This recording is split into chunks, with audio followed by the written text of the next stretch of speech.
एक बार की बात है, एक छोटा सा गांव था और वहां पर एक आदमी पहाड़ पर पत्थर तोड़ने का काम करता था। उसे अपनी जिंदगी से कोई शिकवा नहीं था, ना ही ज्यादा एक्सपेक्टेशंस थी।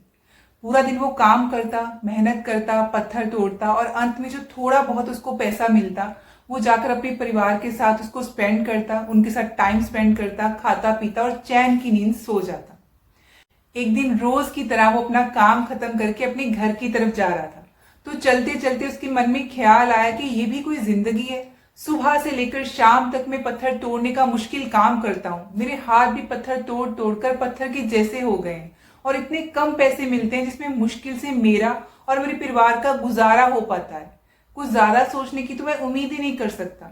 काश कि कुछ ऐसा हो कि कहीं से मुझे भी ऐसी शक्ति मिल जाए कि जो भी मैं चाहता हूँ, जो भी मैं चाहूँ वो मैं बन जाऊं, बस जो मैं सोचूं वो सच हो जाए। जब वो अपने घर पहुंचा तब भी उसके दिमाग में यही सब कुछ चल रहा था। उसने खाना खाया लेकिन उसका ध्यान खाने की तरफ बिल्कुल भी नहीं था। उसके दिमाग में बस यही ख्याल चल रहा था कि काश मैं जो सोचूं वो सच हो जाए। और यही सोचते सोचते उसको नींद आ गई और कुछ देर बाद उसको एक सपना आया जिसमें उसने देखा कि रोज की तरह वो अपना काम खत्म करके अपने घर की तरफ लौट रहा था और रास्ते में उसने एक बहुत ही बड़ा आलीशान मकान देखा।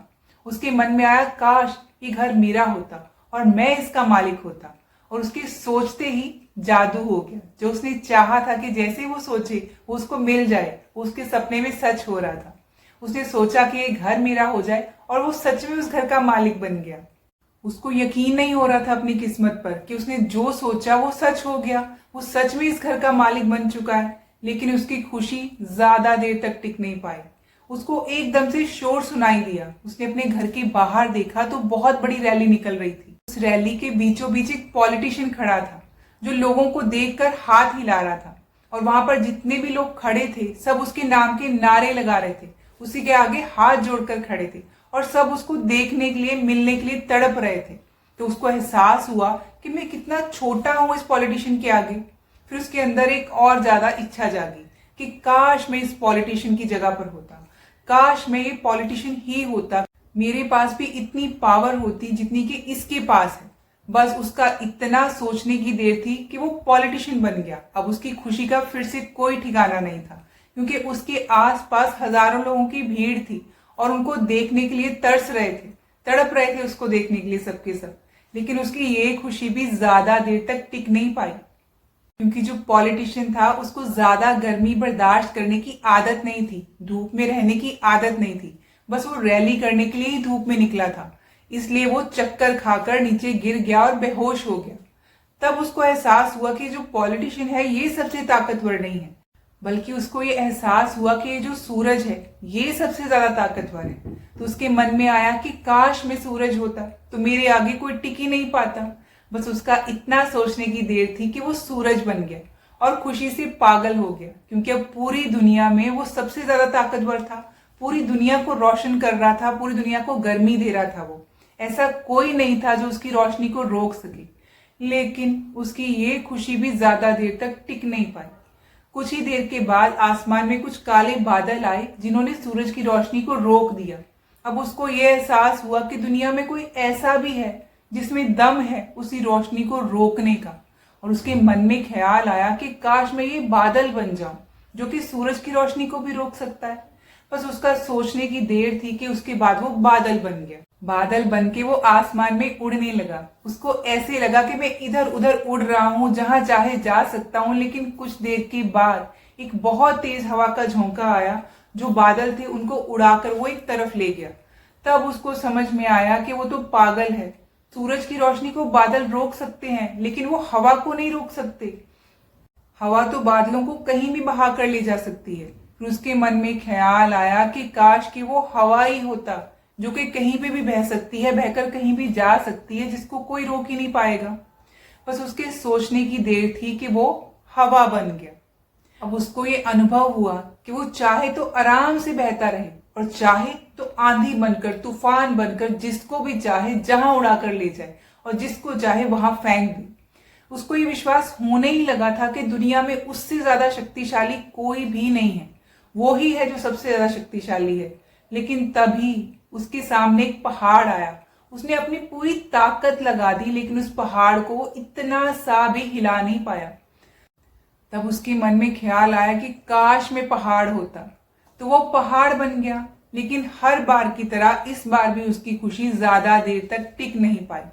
उसको एक जानी पहचानी आवाज सुनाई दी और साथ ही साथ उसको अपने शरीर में दर्द भी महसूस होने लगा, जैसे कोई उसको तोड़ रहा हो, उसको मार रहा हो। वो दर्द से चीख उठा। उसने कहा कि काश मैं वो होता जो इस पत्थर को, पहाड़ को भी तोड़ने का दम रखता है। इतना बड़ा पहाड़ है जो इस पहाड़ को भी तोड़ सकता है, काश मैं वही होता। लेकिन इस बार उसकी ख्वाहिश पूरी नहीं हुई। वो तड़पने लगा, चिल्लाने लगा, दर्द से उसकी हालत बुरी हो रही थी, लेकिन उसने पूरी जान लगा दी। फिर भी वो नहीं बन पाया जो उस पहाड़ को तोड़ रहा था। दर्द से कराहते कराहते अचानक से उसकी नींद खुल गई। वो पूरा पसीना पसीना हुआ था। जब उसकी नींद खुली वो उठकर बैठ गया और जैसे ही वो उठकर बैठा, पूरा सपना उसकी आंखों के आगे दौड़ गया और उसको समझ में आया कि वो क्यों नहीं वो बन पाया जो पहाड़ को तोड़ रहा था। जो वो बनना चाहता था वो सपने के अंदर वो क्यों नहीं बन पाया, क्योंकि असलियत में वो वही था, एक पहाड़ के पत्थरों को तोड़ने वाला। पूरी जिंदगी घूमकर फिर वहीं पर आकर खड़ी हो गई थी। जो वो बनकर परेशान था और अंत में वो फिर से वही बनना चाहता था। हमारी जिंदगी में भी यही होता है। हम औरों की तरफ देखकर कहते हैं कि काश मेरे पास ये होता, काश मैं ऐसी जिंदगी जी रहा होता जैसी कि वो जी रहा है, उसकी लाइफ में ऐसे हो रहा है, उसको तो आसानी से मिल गया। हम सिर्फ वही देखते हैं जो हमें दिखता है, लेकिन उस बंदे की पोजीशन के साथ साथ उसके साथ क्या प्रॉब्लम्स आती हैं, क्या कठिनाइयां आती हैं, उसकी लाइफ में और कौन कौन सी प्रॉब्लम्स चल रही हैं, उनको देख ही नहीं पाते। लेकिन जब एक्सचेंज करने का टाइम आता है ना, तो पूरी गठड़ी मिलती है कि उसके दुख सुख सब मिलेंगे जब आप उस इंसान की जगह पर जाएंगे। जब एक्सचेंज करने का टाइम आएगा तब हमें लगेगा कि नहीं, जिस जगह पर मैं हूं उसी जगह पर ठीक हूं। ये कहानी भी हमें यही सिखाती है कि जहां पर हैं वहीं पर सेटिस्फाई होकर जीना सीखें, खुश होकर जीना सीखें। जब हम अपनी जगह पर खुश होकर जीते हैं और जो भगवान ने हमें दिया है उसे अच्छी तरह से इस्तेमाल करते हैं, तो ही भगवान हमारी झोली और नई चीजों से और नई नियामतों से भरता है। लेकिन जब हम क्रिब ही करते रहते हैं, रोना ही रोते रहते हैं, जो भगवान ने दिया है उसके लिए भी ग्रेटिट्यूड शो नहीं करते, थैंकफुल नहीं होते, तो और पाने के तो हम हकदार ही नहीं है। Think about it.